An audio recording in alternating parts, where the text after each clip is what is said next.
otoridad matapos umanong ibenta ng sarili nitong mga magulang sa San Jose del Monte, Bulacan.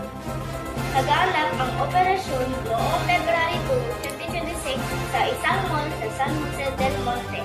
Naaresto ang mga magulang matapos tanggapin ang halagang 27,500 piso.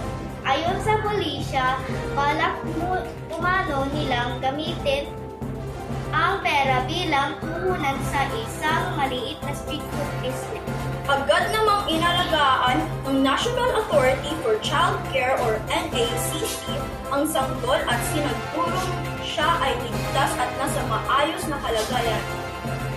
Naharap ngayon ang kaukulang kaso ang mga magulang dahil sa paglabag sa batas na nagproprotekta sa mga bata. Paalala ng mga otoridad, ang buhay ng isang bata ay hindi kailanman maaari ipagpalit sa pera at hindi dapat ipagpalit sa anumang halaga. Ako si Dasha D. Neighbors ang nagbabalita. Ako si Esther Jemima Lenny Flores Malay, ang nagbabalita. At ako naman si Jace Ezra Inayay, ang nagbabalita. At salamat naman sa pakikinig ng aming balita.